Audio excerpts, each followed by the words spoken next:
the first podcast for Getting Hungary. Our guest today is Liz Vos, who many of you may know as the owner of Magyar Marketing, which is a family-owned and operated business since 1988 that started with a catalog of Hungarian products that they bring in or from Hungary or create themselves. They are online now. Their business is used to encourage you to discover, celebrate, and share Hungarian heritage. Their website is magyarmarketing.com. I will put that on the screen later. And they also now have a weekly newsletter with recipes, blogs, and tips, magyarliving.com. So those websites will be put up on the screen or below. And hi, Liz, welcome. Nice to have you here. Thank you for doing this.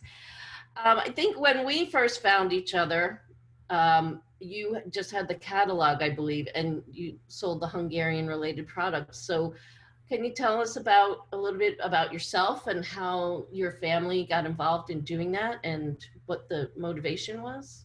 Sure. So, actually, when Magyar Marketing started in 1988, it was, I'm sure, my mom didn't necessarily tell me this, but I just know from being a mom, she saw her kids were getting married to non-Hungarians. And, Hungarian was always, just being Hungarian was a big part of our lives. And she wanted to make sure that the next generations in our family knew about Hungarian heritage.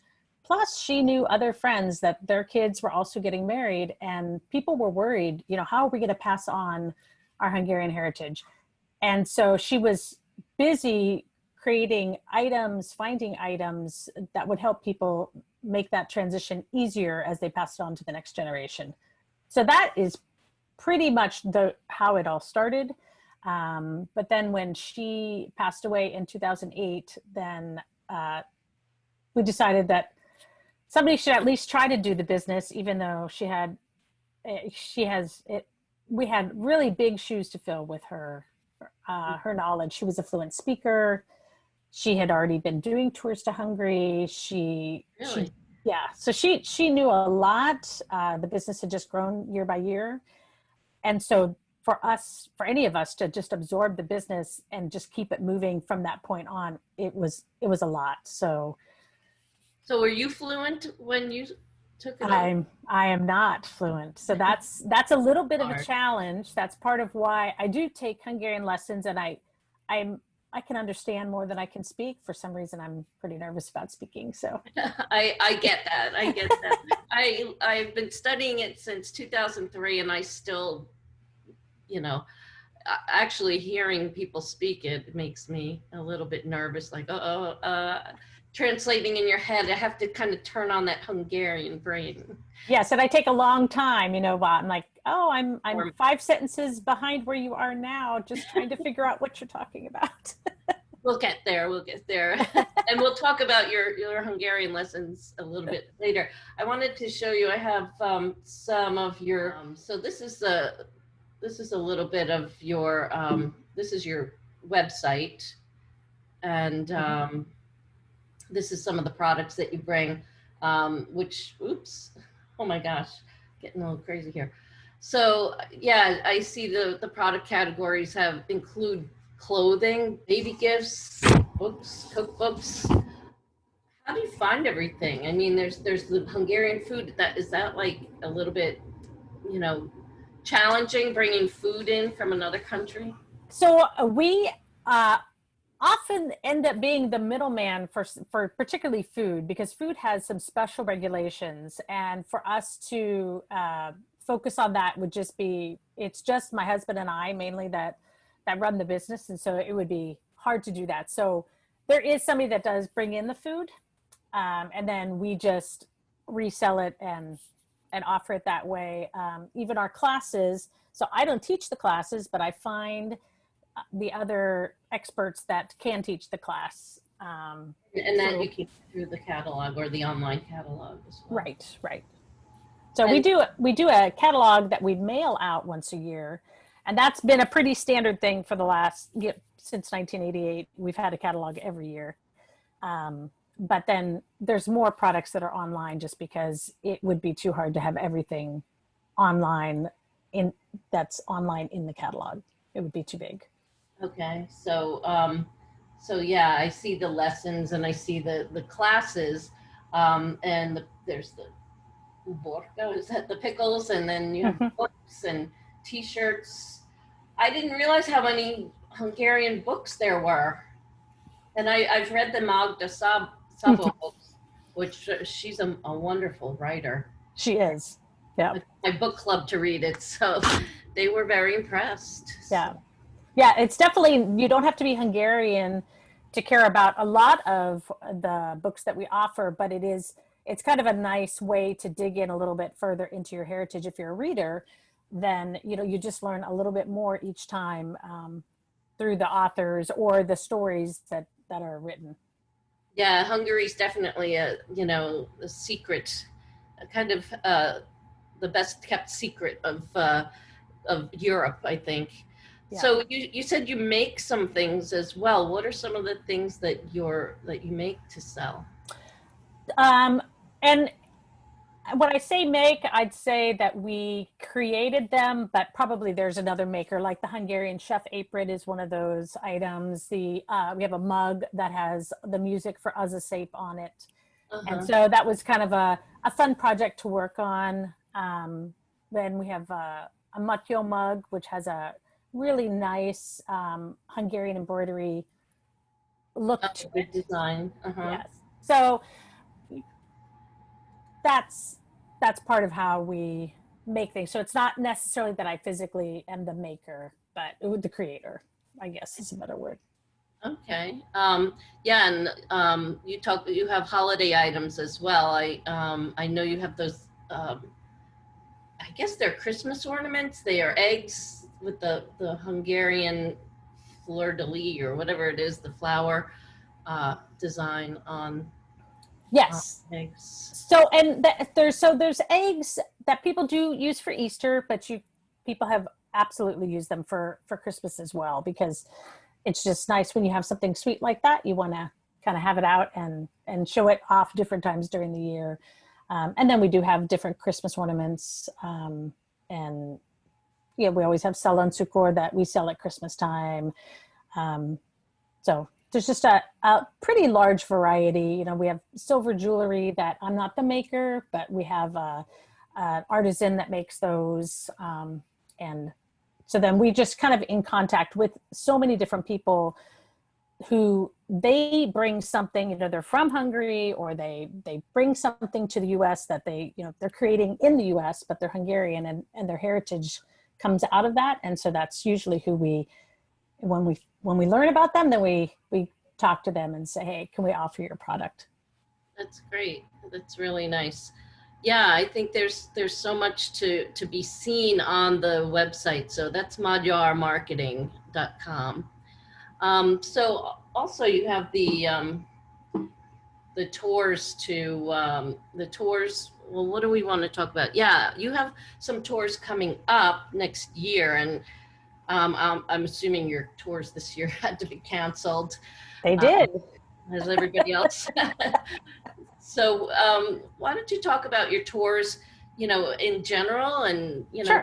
about how, now you said your mom who started the business was doing tours, and you're doing, I see them like all the time to Transylvania. I saw Christmas market tours. Mm-hmm. So I do have some pictures of that, but give us a little bit of background. Okay. So we do typically 3 tours a year, and we spend at least 12 nights in Hungary. And so about 3 to 4 of those nights might be in Budapest, but the rest of the time we're out in the countryside, because my view is that people who do not speak any Hungarian can navigate Budapest and do a fine job. There's enough English speakers there, but the person who wants to go out into the countryside, they typically are not as confident. Sometimes we do things that they're just not easily found by the average person. particularly if they don't speak Hungarian. So we love to spend time in the countryside. It's more intimate. It's really where you get a good sense of the culture, because they're just not as commercialized maybe as Budapest is. And I love Budapest. It's absolutely gorgeous. I love everything about it, except for the crowds. That's the big challenge. And so getting out into the countryside and just meeting the local people, to me, is really where it's at. So we can't ignore Budapest, and I wouldn't want to, but that isn't where we spend most of our time. So yeah, I guess you're working with a tour company there, or someone who helps you find things to do and places to stay. Yes. So I have a tour partner in Hungary, and she and I have been working together. We've known each other since at least 2015, just coordinating, and it's definitely a very much a team project. So there's things I find out about that I'm like, hey, let's go in this area. And she's like, sure, let me find some fun things to do, or let me find that thing that you're asking about. So we really go back and forth as we create the tour. And I think she also enjoys that, because she's not just deciding by herself what somebody might want to do, but she knows that I know our people, and so we work together. And she loves to work with Americans, so I think she has a good sense of what people like, particularly that anything that has to do with traditions.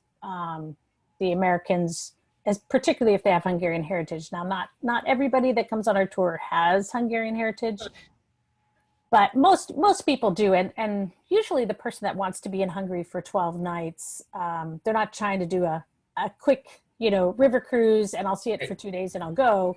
They want to park it. Yeah. Well, I think you're one of the few, because I've looked for tours to Transylvania, and because I go to Hungary pretty much every year, as much as I can. And I've asked my friends, can we go to Transylvania? And they're like, oh, it's a long way. And I looked to see if I could do it myself. And I'm thinking, it's a challenge, because it's a big area of Romania. They don't speak exactly the same Hungarian, from what I understand.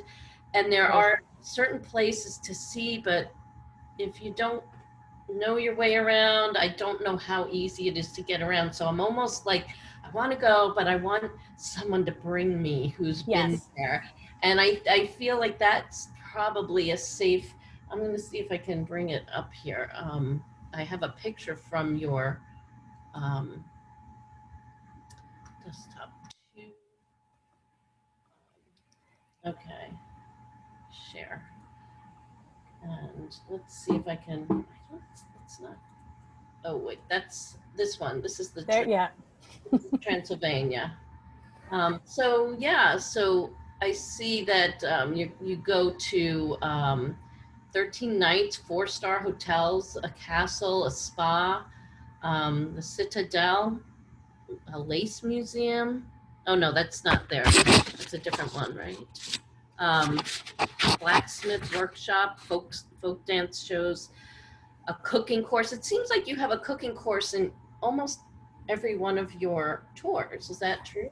We do some level of cooking, mostly because that's really what people would like to learn, is the traditional, something traditional that maybe their grandmother made, or they either want to get their hands on and actually help create it, or they'd like to watch a demonstration about it. And so, but more and more we've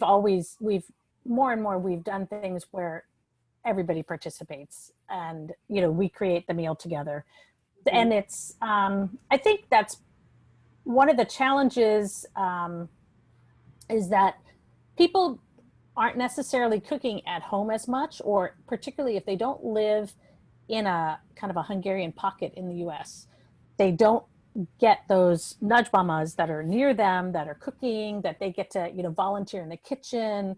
So if you live out, wherever in Montana, you're just not exposed to the Hungarian groups of people that, let's say you live in Cleveland, or you live in Akron, or Sarasota, Florida, where there are groups of bigger pods of Hungarian. And I think people just miss that time in the kitchen and conversation and making memories.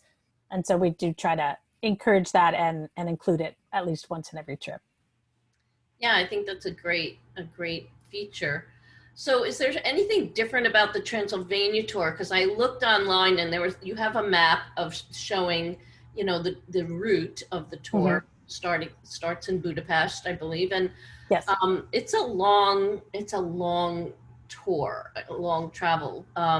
Yep. Is there something different about this one versus, say, the one that goes to Kecskemét and Szeged and southern Hungary that's coming up next year? The next one that's coming up is about a year from now to Transylvania.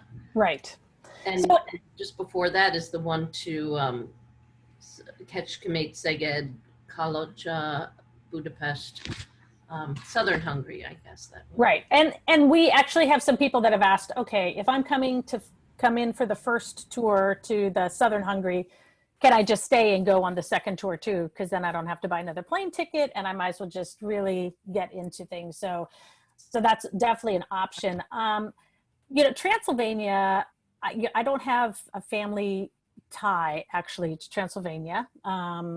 You know, there's a lot of people in the US that do have a family tie to that area, but it is, wow, it's just absolutely gorgeous because there's so much of it that is so, you know, untouched isn't exactly the word, but, you know, just not so commercial. It's still traditional.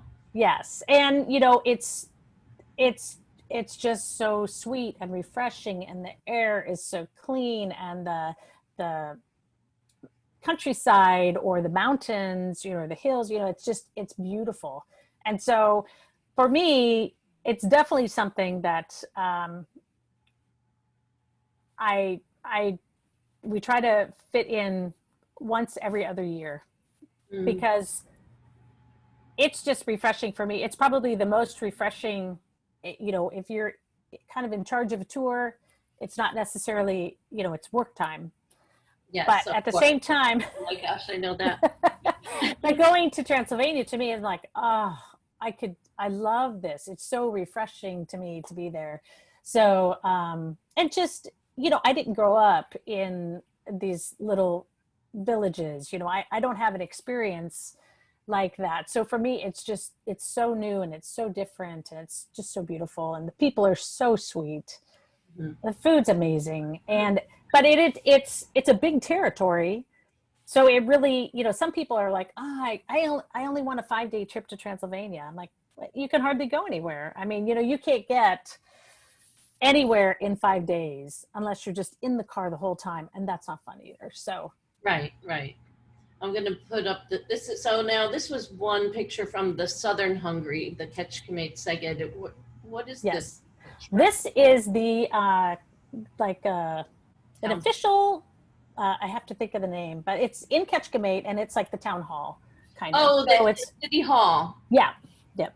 Okay, because I went to a wedding there. I didn't even realize what. Yes, and they do lots of weddings there. You're right.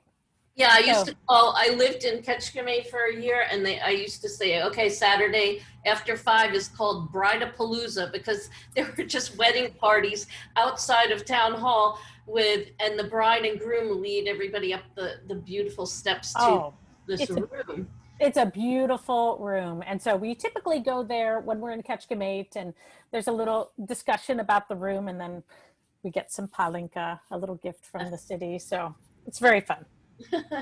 Very nice. Yeah, I know there's so much to see in southern Hungary as well with the but you even have some tours in Budapest with the St. Stephen's Basilica, which you can't be missed. But the Pig Salami Museum in Szeged. Do you go to? I know there is a paprika museum in Szeged as well.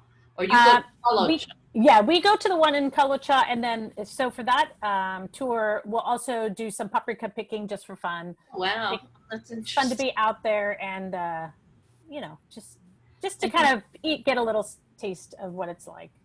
A horse show, the Zwack. I mean, there's the Zwack Museum in Budapest as well, and I've heard of the Zwack Distillery in Kecskemét, but did not go there when I was there. another cooking course you have in, I can't even pronounce it. I can't. But then the blue dye workshop, I didn't realize down in southern Hungary is where they did the blue dye, because they have that, what is it, I don't remember what the fabric is called, but the beautiful blue, deep Cake blue. festő. Cake festő, yes. So there are several places to do blue dye. There's a place in Tolna, there's one in Győr, and the gal in Győr, she actually came out when in, I think it was 2013, when Hungary was featured in Washington, D.C. at the folk festival, the huge festival. She came out. So Hungary was represented in many, many different ways, but the gal from Győr was the one who came to the U.S. and showed blue dye products and discussed the process and that kind of thing. So there are several, there's not as many as there used to be, and that is a concern that this is a amazing tradition that is disappearing. But it's fun to see the process. So we try to also, particularly if it's a folk art tour, a lot of people are interested in that. So we try to feature, and we've have visited several different ones just to kind of spread the, you know, give everybody a little bit of a chance to teach about what they do.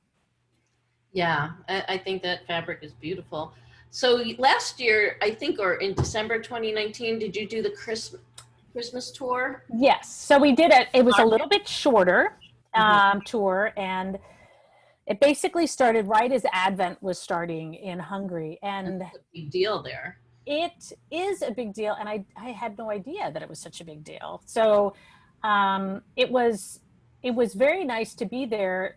So even though our goal was to kind of see, you know, the Advent time, and, you know, different places have windows decorated for Christmas, which I don't see as much of that here in the US anymore, but also that there was not really the commercialization that we typically see. It really, you know, yes, they were selling things, but it's not like the onslaught of advertisement that we see in the US. So it was very refreshing to be there too.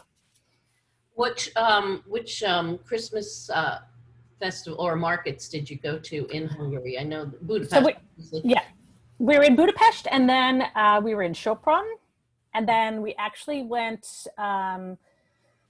in near Fertőd, which is a far west area that used to be in Hungary, but now is a part of Vienna. There's a castle there, which was pretty amazing. But in the castle, then there is the Christmas market inside the castle. So that was a fun way to see the castle. And then we also toured inside the castle, but it was also the Christmas market time there too. So it was, you know, to me, it feels kind of magical and just interesting to be in a place that's hundreds and hundreds of years old, you know. Of course. Yeah. I know Szeged, I had gone to the Szeged one when I lived in Kecskemét, because it was just an hour south, and and they have the big Advent wreath in the center. But yes. You know what I've noticed about the Hungarian Christmas markets is it's a good balance between the experience of eating the food and drinking the forrásbor, yes, boiled wine, and having the big pans of food cooking, as well as buying homemade crafts. You know, yes, it's not a big marketplace, like let's just sell items and Christmas gifts. It's experiencing it. Yes, and it's just fun to be there because the crafts are different than what we see, and it isn't, you know, it's not only about the selling of the items that you take home, like you were saying. It's the festival-y atmosphere. You know, there's chestnuts roasting on an open fire. Usually there's, you know, the palinka is somewhere nearby, you know, the wine, the beer, and just the different experiences that you can have, you know, the music. Sometimes there's a little light show, right, or some singing. And, you know, I love the whole idea of the Advent wreaths, or the the windows that you open up every day of Advent. Sometimes in certain villages, there's a picture that shows up, for that day, or a window opens or a door opens. And so to me, it's a little different focus, and it's just, so because it's different, then I just thought, oh, this is really where I'd rather be. However, it's our really busy season for online orders. Oh my gosh, that's right. So my husband was an angel, and he said, no, you should go and you should do this tour at least once. You should see what you think about it. And so he, manned the store. Here, I'll do it in the future. I've had a few volunteers. Yes. So it is hard too. I know there's Christmas markets all over Europe. I mean, you're so close to Vienna. When you do that one in the castle, do you go to the Vienna market as well? We don't, in part because it's commercialized enough and not necessarily, Very. I like being in Hungary, so for there's me, so many there anyway. yes. And so it's just still a little different. And, the concern is that there's sometimes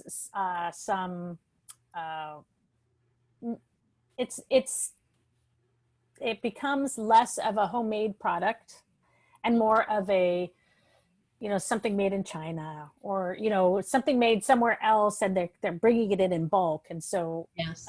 I'd rather go to the little ones where it's the local people. Supporting the crafts people locally. Yeah. Yeah, well, that's, do you think you'll have that again? Obviously not this year, but. Right. We should. It really was fun. We had a fantastic group of people. Everybody got along, which is typically the case. But, I've been asked now several times to really consider doing it again. People like that. Yeah. So, and then the other one I don't have a photo of is the 1956 tour you have for next year going on. Is that a special anniversary? I guess it might be. Of this 1950. It'll be the 65th anniversary of the 1956 revolution. And we just have a lot of customers that have a connection. So maybe they came to the US as children during that time, or maybe they know about their grandpa who fled during that time. So a lot of people have a connection, and they would just like to learn a little bit more about it, kind of walk the steps, or, just kind of have a deeper sense of what happened. And being there is a way to do that. So one, we have a couple of family groups that are coming, that their goal is to kind of experience it together as a family. Okay. But also, we have some other single travelers that, it's just something that they would like to know a little bit more about because they've heard about it their whole lives. So there's things that, there's some books you can read, but, there's something different about walking the path. Right. And seeing where things happened, and the memorial statues as well. Mm-hmm. I think also is part of that tour, the House of Terror. Yes. So that's and that's not really a place that I look forward to going. I didn't want to go the first time. So sad. But it's important exactly. to go to. I mean, I would rather be in a place that wasn't exactly the place where things happened. In that place, I'm thinking, when I was in the basement, I was like, oh. And tortures happened here. Like, somebody's blood could be stained here. So, to me, I just feel that heaviness. But it's important. It's something you can't leave out of a tour that relates to 1956. And it's the same with when you go to,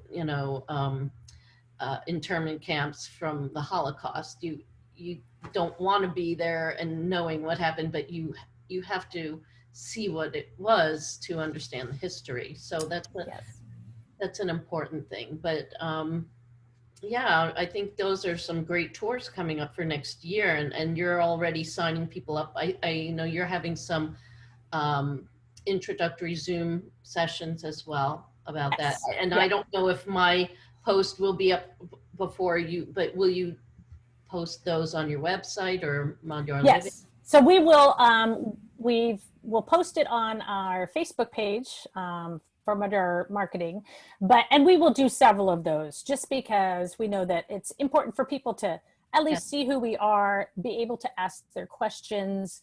And of course, people have lots of questions this year about, what is tourism going to be looking like and what's the plan? And typically we have smaller tour groups anyway. That's our goal, is to have, under 25 people, but we still typically use a really big bus. So it's actually not a big change from what we normally do. Probably the only change will be what is going to be happening in Budapest at that time, because right now we can't go. And Budapest itself, there's not much happening. The hotels are closed. The people they're out of work. So actually in the countryside is where things are happening still. So for us, that's good, because that's where we would typically do most of our stuff. Right. But people don't really want to go to Hungary without seeing Budapest either. So we have to make sure we can satisfy that piece of it. So, So okay. Well, I think your tour group Zoom sessions will answer any questions that people have. And I'm sure things will change as the times go on. The year goes on. Let's hope they change for the better. Fingers crossed. Yes. So the next thing I wanted to ask you about was you're going to be having some of these cooking classes online. Let's see if I can bring that up. So we have 3 different cooking classes. The gal who teaches these classes lives in Bowling Green, Kentucky, but she's from Hungary. And she's really a cookie master. Her work is incredible, but she assures me that beginners can do some of these things that she plans on teaching for this class. So we decided, it's gorgeous work. And so we're offering a Mézes Kalács class, and it'll be on Zoom. And basically you can have, if there's several people that live in the same house, or people come to your house, they can learn how to do it. It's one price for one device. And the first day so you buy the actual thing to like a mold or something? No, she will, you can, but her view is that you probably have things around your house, like some people already have some cookie cutters. Now, if you wanted to buy some cookie cutters, you could run out and grab them, or she has little kits that you could also purchase those. But it's mainly understanding the principle behind the gingerbread, which is the dough has to sit for a day. So we make the dough one day, it sits. The next day we bake the dough, and then you wait an entire week between the baking of the dough and the decorating of the dough. Really? That's super important, because the honey is in the Mézes Kalács, it absorbs to your humidity level in your home. Wow. And so if you don't let it... I'm looking at the dates thinking each day is like a class, but that's the whole process of the October 3rd through October 11th is the process of just making the batch.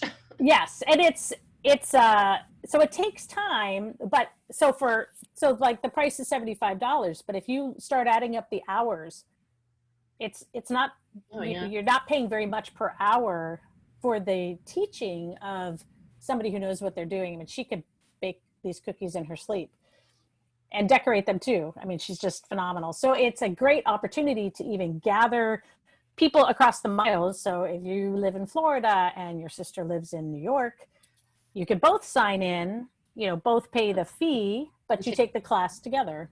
Oh, that's nice. That's a nice. And then the Salon.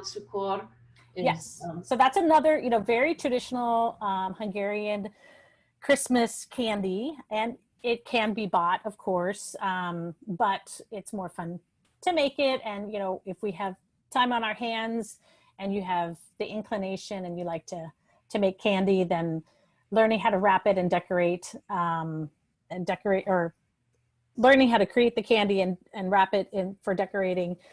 And hang it on the tree kind of thing. Exactly. And the goal is, you know, we seem to have a lot of ornaments that we pack up and store every year. We take them down, we store them, and we bring them back out. But the concept of having an edible Christmas tree, or, you know, where the ornaments are edible, is actually, you know, now we don't have extra things to store from year to year. You just enjoy the tree and you eat the candy and you eat the hearts, and, you know, as time goes on, and then you have something to offer your guests when they exactly. Go ahead, have some candy. But you also sell these in your catalog, right? Those salons. Yes.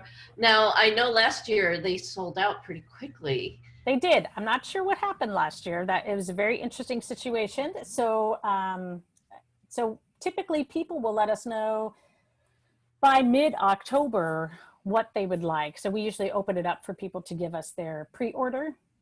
Okay, and so what, as far as fillings or? Yeah, I don't know what they are yet this year. So so there's a certain type. Yeah, it changes every year. So I mean, there'll be the traditional flavors, but there's always some interesting new ones. So just kind of keep an eye on our website. As soon as I know, then I typically announce that, and then people are. If people want to buy, you know, in bulk or something, and they're going to order a lot of, you know, for gifts or something, they should let you know that. Absolutely. Buy 75 packages or something. Yeah, we had people ordering 25 and 30 packages last year.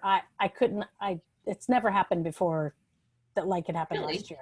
I guess people are starting to find out about these things, right? I guess. I don't know. It was very interesting to see it change. And then everybody was so sad because usually I have some bags left over in January, and, you know, I mean, but it was all gone by probably December 7th. I mean, there was nothing. Well, yeah. So about when do they start to go on sale, or you don't know yet? Usually it's the very beginning of November. So by October 15th, I know closer to when they'll be arriving in the U.S. And probably in the next week or so, I'll know what the flavors will be. But, okay, so by Halloween, you'll know about, you know, what to expect for the Salon Sucor. Yes. But people can take the class. Now, I don't know exactly when this Zoom session, this podcast will be posted on my website. Hopefully it will be before the end of September, as I'm redoing my website. But is there a deadline for signing up for these classes? And when is the Salon Sucor class? That should be October 3rd. That's also October. And that's, yeah. So it's pretty much 2 weekends where it's jam-packed. You have the Mézes Kalács, you have the Salon Sucor, and then the following weekend is the continuation of the Mézes Kalács and the Habcsok, which are meringue circles, which are also very sweet too. Oh yes, I've seen those. But what are they used for? I've never seen them in Hungary. So it's just for decorating your tree or eating, but it's just meringue. So it's not, it doesn't take so much effort. You can dye them a little different color shades if you want to, of pink or green. You could flavor them if you wanted to, but it's just basically egg whites and piped out, and you let them dry. But it's also kind of a fun addition to the Christmas tree. So it's the sooner people sign up, the better, as far as getting the supply list and knowing that they have what they need. You know, you could sign up the day before the class, but you may have to run out to the store to get the items that you need for the baking. Okay, so there's not a limit. Oh, well, the class size for the Mézes Kalács is limited, but yeah, they all have a limit, but it's kind of the limit is fairly generous. So okay, and then you have language classes as well. How did that happen? How'd that come about? You know, well, for me, I don't live in an area where there's other Hungarians. And so when I lived in New York, I had played around with the idea of going down to the Magyar Ház to take lessons. But the lessons were, I don't know, $450. But then to take the train and then to take the subway and then, all that added up to a really long day and really a lot of money. And I have gone to Debrecen and I've studied, you know, intensively. So it's not that I'm unwilling to spend the money, but kind of during this time of people being stuck at home, a instructor from Hungary had reached out to me and said, "Hey, you know, I'm available to teach some lessons." And I ended up meeting him in a different capacity, and he said, "Really, I'm open to doing this." And he's an awesome personality and very, very fun to work with and knows his stuff. So we just started opening it up to offer lessons to people who would, beginners, advanced, you know, if you wanted to learn Hungarian. And it really grew quite big in the sense that, you know, we were limited to daytime because the time difference. Well, then we had a lot of people saying, really, I'd like to take classes at night. So then I had to start looking for other teachers who were more US based that could teach in the evening. So we added now a couple of other teachers. So now we have classes kind of during the day, during the evenings, some limited, but on weekends, just to try to give people the opportunity. And then there's beginner plus, intermediate. So there's a variety of abilities or classes for certain abilities so that an advanced person or, you know, isn't frustrated by being in a class with pure beginners. So it's, you know, it's hard to find a Hungarian language class that's not just a beginner class in the US unless you're in college. And, you know, I think when I've told Hungarians that I'm studying the language, they're like, why do you want to learn Hungarian?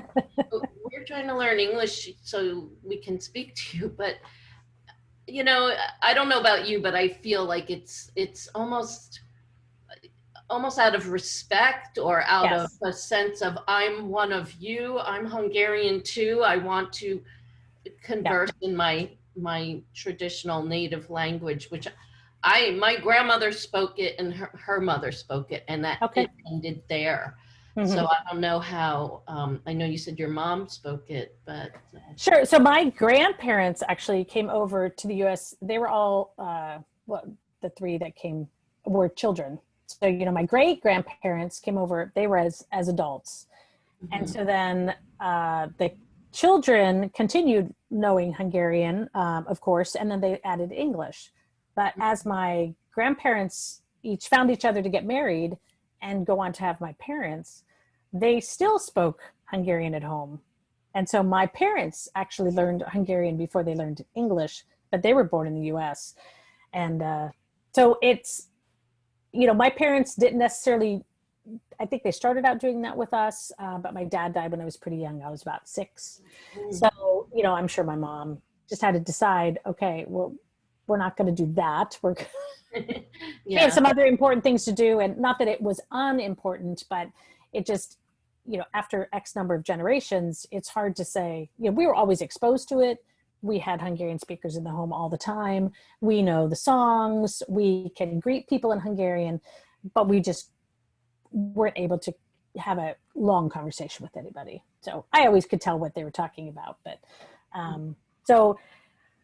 so the lessons then came as a result of, you know, if you're looking into genealogy, if you want to share some words with your, you know, grandkids or whatever, you have to know something to be able to share something. And the advantage to anybody that grew up hearing Hungarian is that it's in their brain.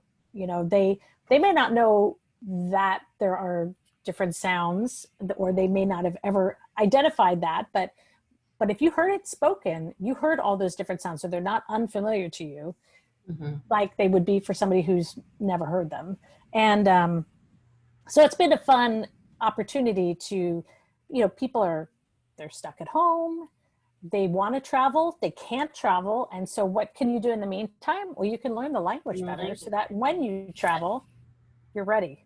And the other thing is, now with a lot of European countries opening up citizenship possibilities through simple naturalization or some kind of connection with grandparents, and Hungary requires, you know, you to speak the language. I know I took the exam, and it's a little bit, you think that, okay, I know a lot, or I know I can answer the questions, but they're getting a little bit more challenging in their language requirements. And I think this is, I mean, where else are you going to learn Hungarian? I think it's a great service for that. Just people wanting to get their Hungarian citizenship.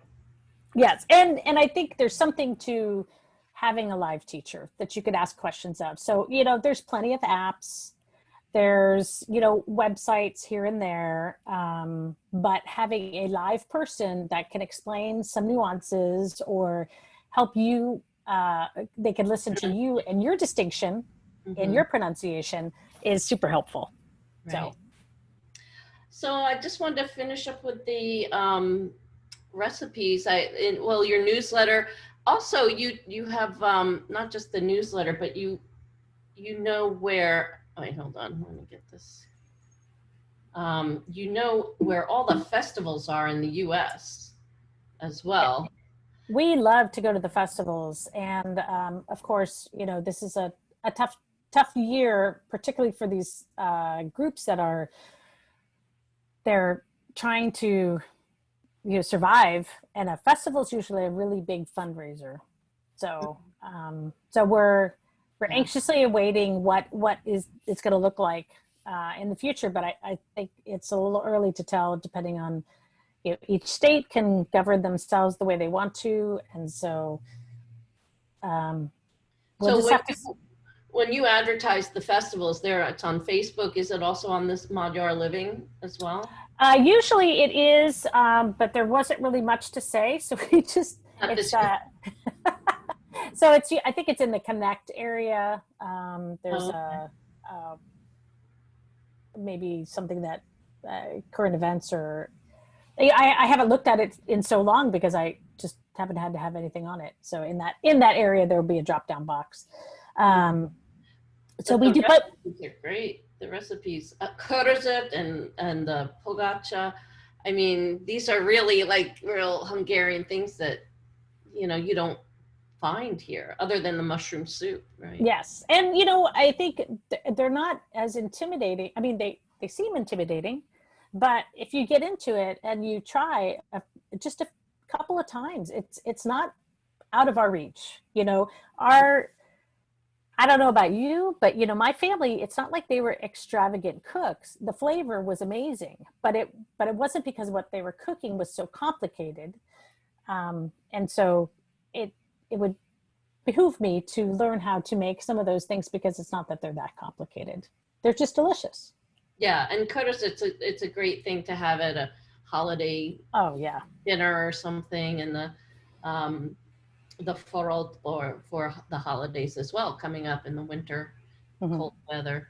So yeah, it looks great. What else is coming up for you? Do you have something? I mean, it's not as if you're not busy enough, but, you know, or do you always? I'm always thinking, you know, that's what I'm thinking of. You're saying, what else can we do?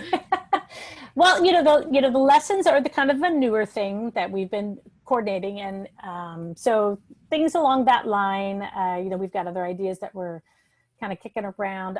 We did just start a podcast, so that's been fun. So it's Hungarian Living. It's on Magyar. It's on the Magyar Living, because I haven't seen the podcast. So it's, if you go, HungarianLiving.com is the website where the podcast is, but it's also on our YouTube channel, but it's the Magyar Living YouTube channel. Okay. So, and then if you're on Apple Podcasts or wherever you listen to podcasts, we've just submitted it to all the places. So you can just look for Hungarian Living. An audio podcast, or okay.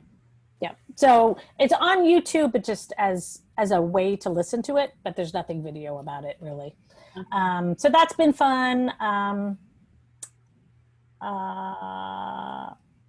You know, just, you know, now we're going into our busy season, so I have to get the catalog done, mail out the catalog, and then pretty much we hunker down and we ship packages. And so really we don't do too much until probably February, you know, because it's just, it's busy with, you know, we do, we're designing a couple of new items, which will come out in the catalog, but they involve,